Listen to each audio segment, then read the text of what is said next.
या झाडावर बघा. अगे आपे अगं खुळी बिळी झाली का काय तू? इथं झाडावर काय आहे तवा? आत काही सापडलं नाही. चालले होते तर जाऊन द्यायचं ना. साहेब काही सापडलं नाहीये, निघा आता चला. मॅडम तुम्ही ह्या झाडावरती पैसे असतील असं म्हणताय का? या झाडावर पैसे असतीलच असं नाही. ताई आले, मागच्या पडवीत आहे. अर्जुन काय रे? अगं ते कैऱ्या बघत होतो, आता लोणच्याला लागतील ना आपल्याला. मग पिशवी कशाला पाहिजे? कुठे आहे पिशवी? मस्करी करतोय सोय.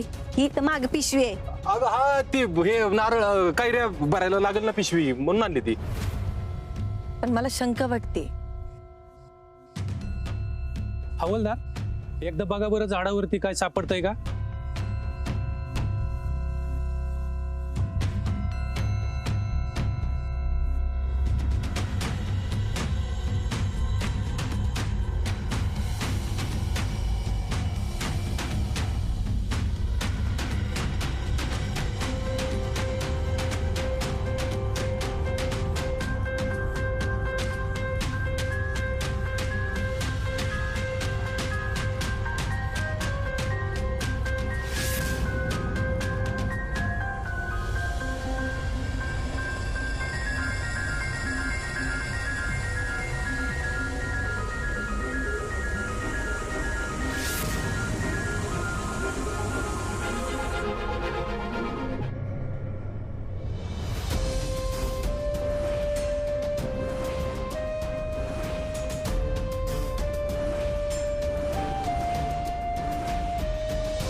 काका या अर्जामुळं अजून काय काय बघायला लागणार आहे काय माहित.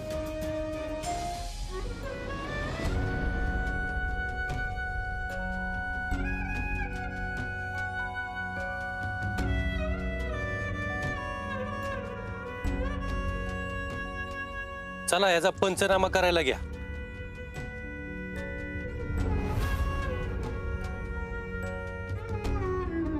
काय रे सुजा? तर एवढं सगळं पैसे हे लोक घेऊन जातील का? नाहीतर काय. काय गए आपे? हा तुला कसं काय ग नेमकं हे झाड माहिती?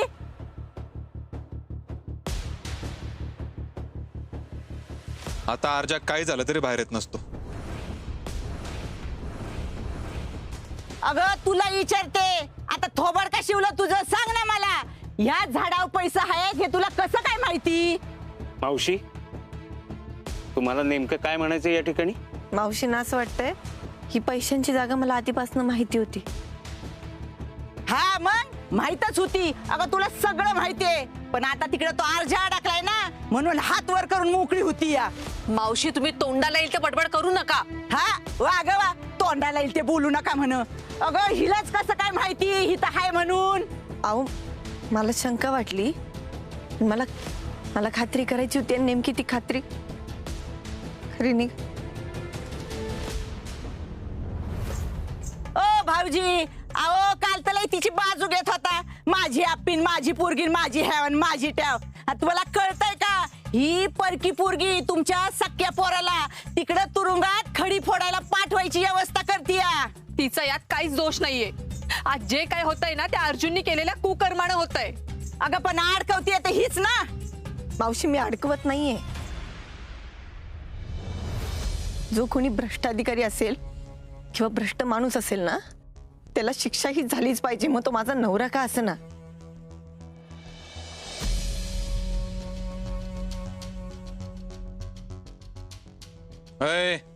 कलेक्टर मॅडम तुमची तत्व आता बाजूला ठेवा आणि मला सांग अर्जन हे कोणासाठी केलंय? तुझ्यासाठी, आपल्या घरासाठीच केलंय ना, मग कशाला अडकवती त्याला? सुजय अरे काय परत तेच ते? तुम्हाला खरंच काही कळत नाही का? तुम्ही मुद्दाम करताय हे सगळं. मावशी आप्पी त्यांना अडकवत नाही, भाऊजी स्वतः अडकले त्या सगळ्यामध्ये. आणि आता त्यांना अटक होणं, त्यांची चौकशी होणं, घराची झडती होणे सगळं प्रोटोकॉल नुसार सुरू आहे आणि ते तसंच सुरू राहणार आहे. काय ग बाया, कसली उरफाट्या काळजाची आहे ही पोरगी.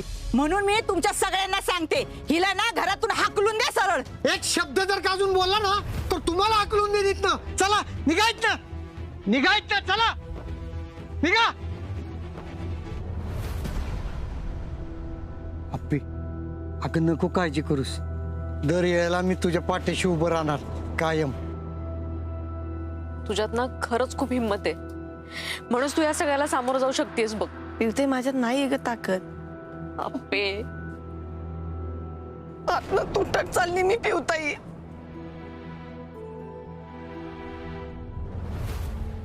अप्पे, अगं रक्त. अगं काय अप्पे अगं काय, बस खाली. कशा पैसा त्याला त्रास करून घेतीस हा? अगं मी सांगितलं ना तुझी अजिबात ह्याच्यात चूक नाही म्हणून. अप्पे खरंच तुझ्यातली कलेक्टरच तुला ताकद देते या सगळ्याला तोंड देण्याची. माझ्यासारखी एखादी असली असती ना कधीच कोलमडली असती. हा पिऊचं खरं आहे.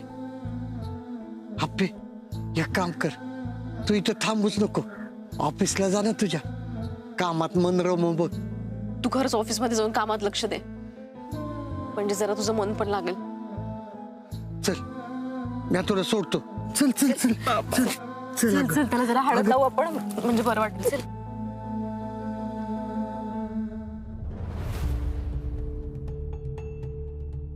द्या मावशी, मी ठेवते. बाया रुपाली, मला ना लई कस तरी होतंय बघ. असं नव्हतं व्हायला पाहिजे मावशी. व्हायला नको पाहिजे होतं. अगं झालं ना, हे मुद्दामून केले, मुद्दामून. तुला कळत कसं नाही? केलंय म्हणजे अगं हे सगळं त्या अप्पीनं केलंय.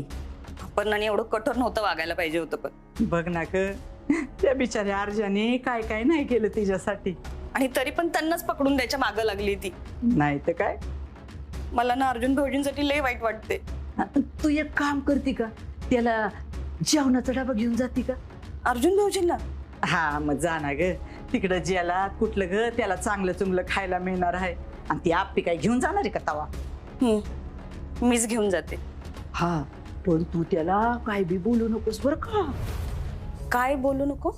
हेच ग ती आप्पी कशी वागते ते. अगं त्याला किती वाईट वाटेल. एक तर त्याला तिकडे तुरुंगात टाकलाय आणि इथं घरात सगळं रामायण घडवते. बाहेर रुपाले, कोणाला कळत नसेल ना तर मला सगळं कळतंय बघ. आणि हे जर त्या अर्जाला कळालं तर खरंच हो मावशी. काय बी म्हण, तू अर्जाना चुकलाच बघ. हा त्यांचं चुकलंच, पण त्यांनी काही चुकीच्या गोष्टीसाठी नाही ना केलं मावशी. अगं तसं नाही, त्यांनी ना त्या आप्पीशी लगीनच नव्हतं करायला पाहिजे. आता तू सांग, जेव्हा अडचण येते तेव्हा माणसाला आपल्या माणसाची गरज असते का नाही? हा आणि ही ही आप्पी काय करते, जितकं त्या अर्जाला खड्ड्यात घालता येईल तेवढं खड्ड्यात घालायला बसली. आपण आणि खरंच असं नव्हतं वागायला पाहिजे. अगं तेच तर म्हणते मी, पण आता येळ नाही ना. तुला सांगते, मला तर वाटतं जावं सरळ आणि सगळं खरं खरं त्याला सांगून टाकावं. पण त्याला बी विश्वास नाही पटणार बघ.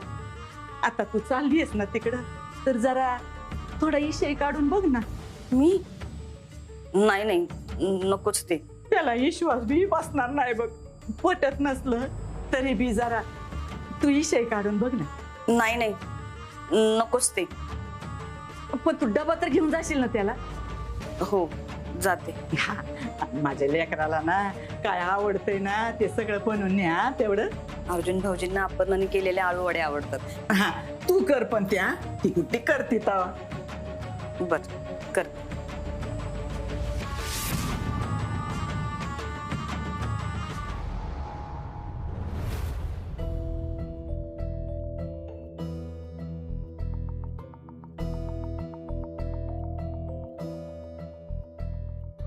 अर्जुन, अरे भल्या भल्यांना असं वाटतं आपली बायको कलेक्टर झाली म्हणल्यावर तिने आपल्या घराण्याचं नाव लावावं. अगं आज ज्यांच्यामुळे तू कलेक्टर झालीस ना, फक्त आणि फक्त त्यांचा हक्क आहे तुझ्या नावामागं नाव लावण्याचं. आणि ते बाप्पू आहेत आप्पे, आजपर्यंत खंबीरपणे तुझ्या पाठीशी उभे आहेत. आणि मी सोबत.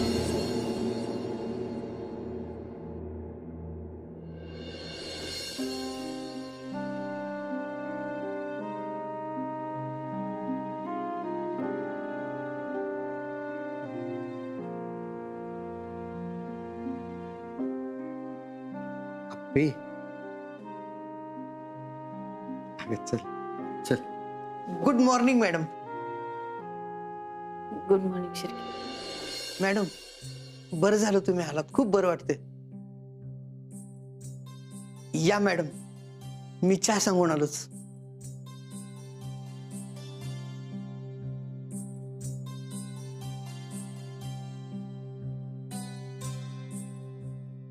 अप्पे,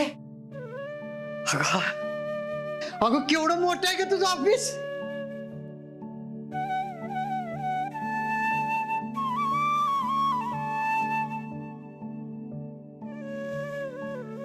अप्पे ये बघू इकडे, वाच बघू ये. बाबा अगं वाच ग.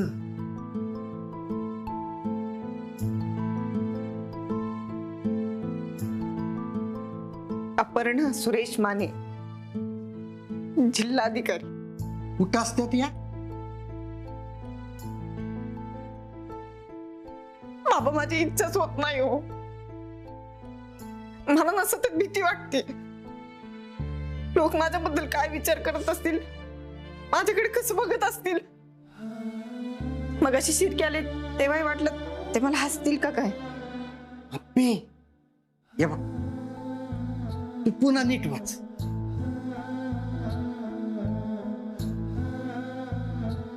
अपर्णा सुरेश माने. हा, अपर्णा सुरेश माने कोण आहे माहिती काही? अगं एका वडापवाल्याची मुलगी आहे.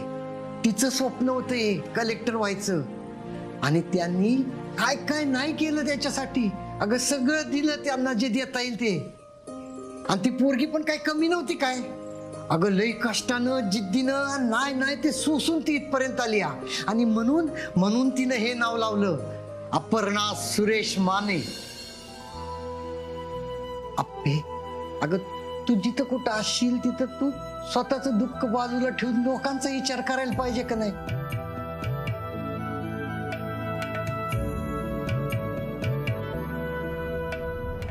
अप्पे, मला माहित आहे ग, तुला अर्जामुळे त्रास होत असेल.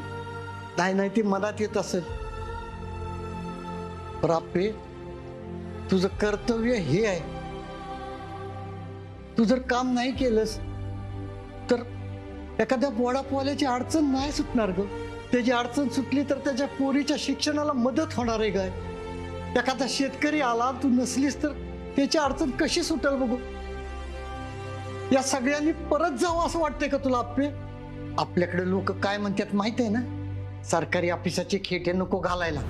अगं 100 वेळा फेरा मारावा तरी बी काम होत नाही.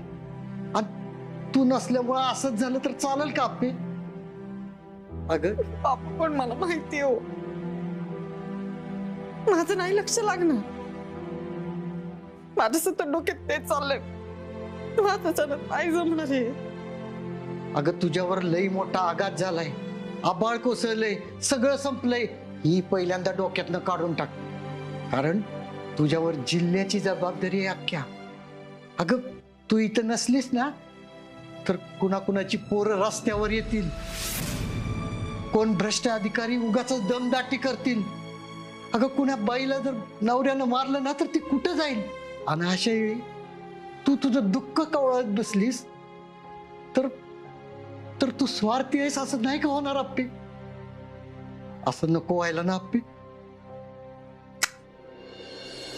चल चल मग ये इकडं ये ग.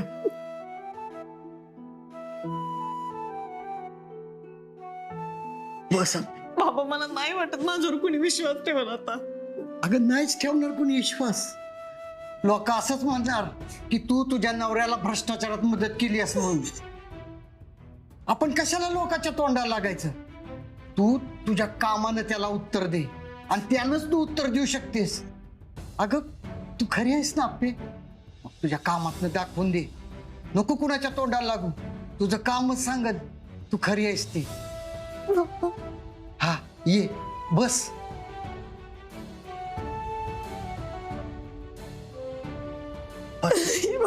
अप्पे अप्पे अगं अप्पे अगं बाळा, अगं माझ्या लेकीनं खूप मेहनतीने ही खुर्ची मिळवली आहे. हं? अगं त्यावर बसून तुला लोकांची कामं करायला पाहिजेत ना अप्पे.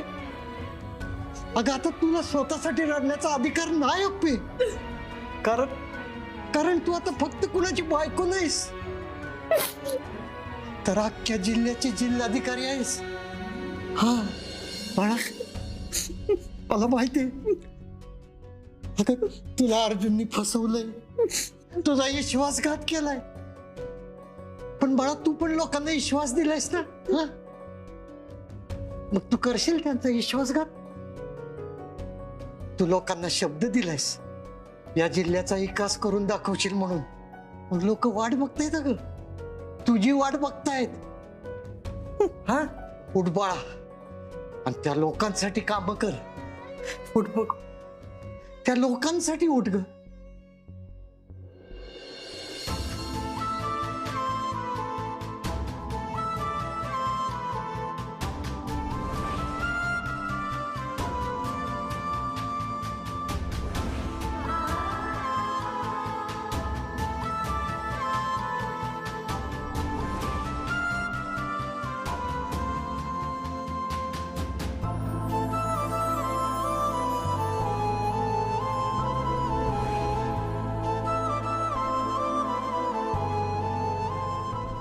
मॅडम, या जागेवर अतिक्रमण झाले असं तिथल्या लोकांचं म्हणणं आहे. ही जागा नेमकी कुणाच्या मालकीची यावरून वाद सुरू आहे.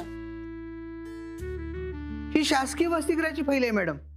विद्यार्थ्यांना सोयी सवलती मिळत नाहीत अशी विद्यार्थ्यांनी तक्रार केली आणि आज 5 वाजता राज्याच्या मुख्य सचिवांच्या सोबत मीटिंग आहे. त्याच्या संदर्भातील ही डॉक्युमेंट्स मॅडम. शिर्के, आधी या जमिनीचा मुद्दा संपवू आणि मग वसतिगृहाकडे जाऊ. Okay madam. चला. तुम्ही आलात, खूप बरं झालं. खूप भारी वाटते मॅडम. मॅडम, ते तुमचे सासरे अजून बाहेरच थांबले. अहो मग त्यांना आत पाठवा की लगेच. हा. बाबा, अहो तुम्ही गेला नाहीत अजून घरी? हा ती मनाला जरा धाकधूक वाटत होती, तुझं कामात लक्ष लागतं की नाही म्हणून थांबलो होतो. हाय बाबा, अहो, लई काम आहे ना.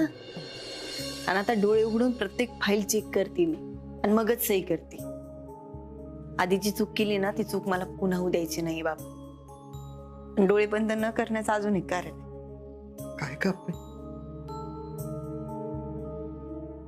बाबा डोळे बंद केले की सगळं आठवतंय हो. होणार ग, ह्यो गाव लई मोठा आणि खोल आहे, त्याला भरून यायला थोडी दिस लागणारच ना. पण तू कामात बुडवून घे स्वतःला, म्हणजे कसलाच त्रास नाही होणार. हो बाबा, तुम्ही जावा आता आणि माझी नका काळजी करू. मी इथं कामात आहे. मी जाता जाता भेटते तुम्हाला. मग कामात जाऊ का? जाऊ. हा.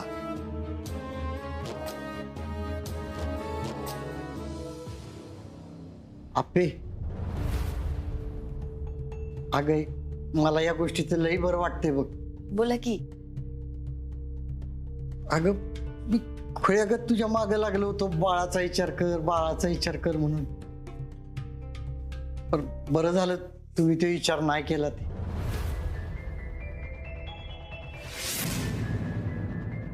अगं मला तर कल्पना बी करवत नाही, पोटात पोराने हे सगळं.